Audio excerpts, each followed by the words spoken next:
Thank you very much for joining me for this session of Dr. Plotzker's Mind. I had a household project to do, one that did not go very well. Uh, to try to get it done, I searched some do-it-yourself advice and found some. While the route that I took was not the ideal one, the project went to completion. One of the options that I did not try, but would have if I were still frustrated the next day, was to obtain a specialized tool that would remove the stuck part by braiding it down. I searched online, finding that Walmart had a suitable tool for about $20. It was a generic rotary tool. But having completed what I needed to do, I set it aside. Still, it might be a useful gadget to have, and it wasn't very expensive. So, on a day when I needed to escape from the house, I drove the 9 miles to the local Walmart. Walmart used to be a destination for me, but the last few encounters were probably not quite up to the standards that the late founder Sam wished his customers to have. The store was much less crowded than when I was there 6 months ago. Uh, Menswear is to the right. I rarely buy things there, but occasionally I find just the right t-shirt, which I did this time, so I put it under my arm and proceeded. I didn't need any shoes, but occasionally they do have some in my hard to find size, and I have purchased shoes there before. I'm a sucker for pens. They used to have the perfect gel pen for my daily planning, the 5 colors that I need: black, blue, red, green, and purple. Those gel pens eventually leaked. Walmart never contracted with the manufacturer to get more. What I wanted this time were flare pens. Again, those same 5 colors, but they didn't have them. Moving along, what I buy most at Walmart are fishing lures, but it's out of season.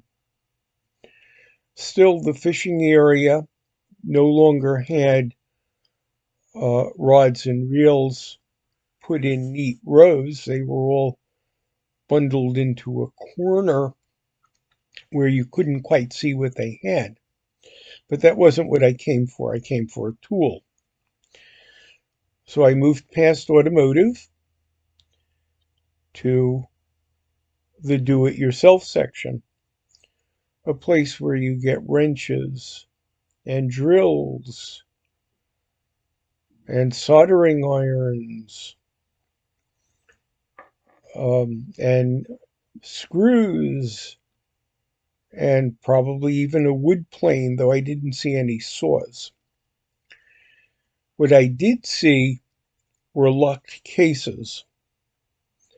At the Home Depot or at Lowe's or Target for that matter, I just go to the shelf, look for what I want, but apparently do-it-yourselfers have been a problem for Walmart shrink So now those entire 3 aisles, plus much of automotive,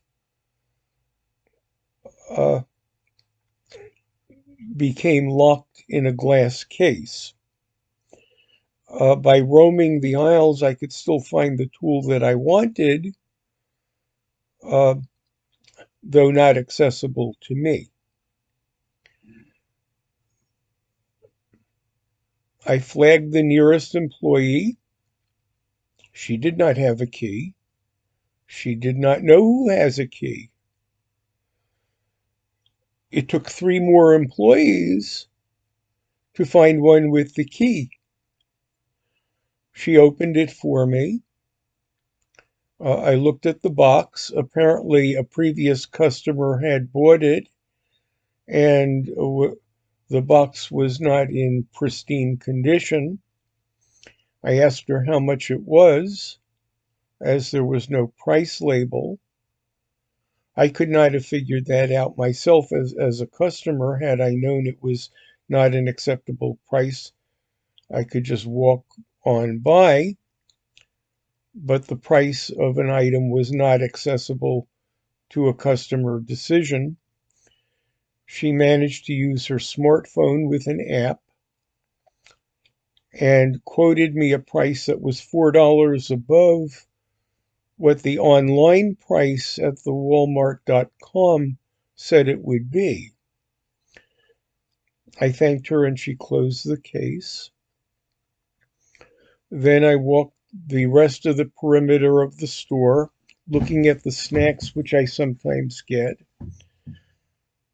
Again, not displayed in the most appealing way and a bit more expensive than what I last paid for them. I moved on to the checkout. I only had that one t-shirt, so self-checkout made sense. When I was there 6 months ago, there were about 10 kiosks, now reduced to 4. There were fewer people shopping there, and I can understand why, considering my own experience. So the line did not take that long. I scanned my item, gave my credit card, yanked my receipt from the dispenser, and walked off to the car. Department stores have taken a bit of a hit uh, in my adult lifetime. I used to like to go to them. In my teenage years, the regional destination was EJ Corvettes, and a secondary destination, a small regional place called Grandway. As I moved on to college, Philadelphia had John Wanamaker's, Litz, Gimbel's, uh, all in Center City, all accessible from the university by public transit, though I rarely needed to go into town. Moving on to St. Louis, I did not shop at the more expensive flagship Famous Bar or Sticks Bear and Fuller with any regularity, but became rather dependent on Sears and on a store called Venture. Then on to Boston, where I had enough of a preference for Caldor that I eventually bought its stock and lost my shirt. I would also go to Filene's Basement. Then an adult job with a real steady income, one that grew. And with that, I still went to the discounters, which were the dry goods. That was taken over by a larger entity called Value City. None of these stores are anymore, except for Target, which had a somewhat budding presence in St. Louis at the time before it became a dominant national chain.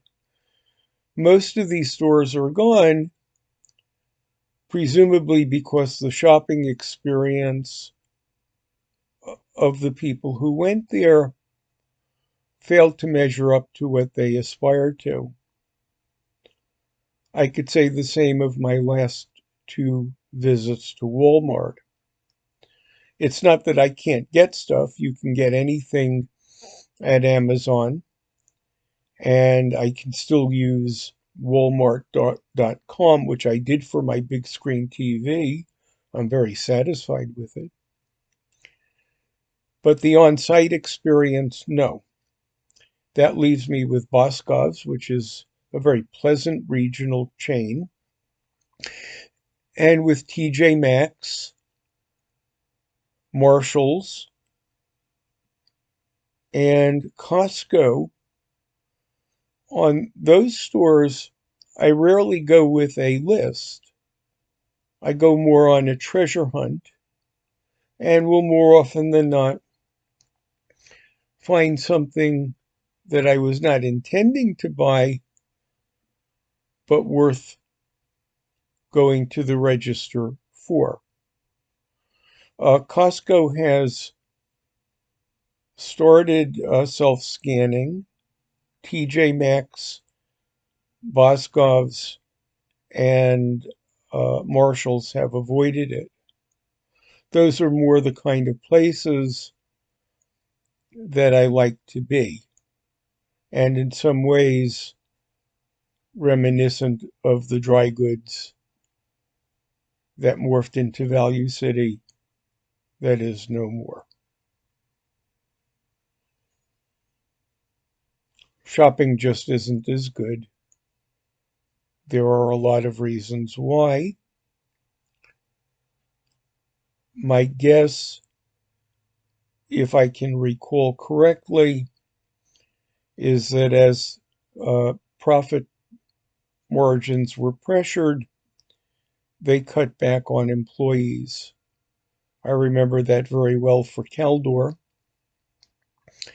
and that was my impression of Walmart, which need to protect their stuff in the glass case, even if the customer could not get to the glass case. I don't think that's what Sam aspired to. Thank you very much for sharing this session of Dr. Plotzker's Mind.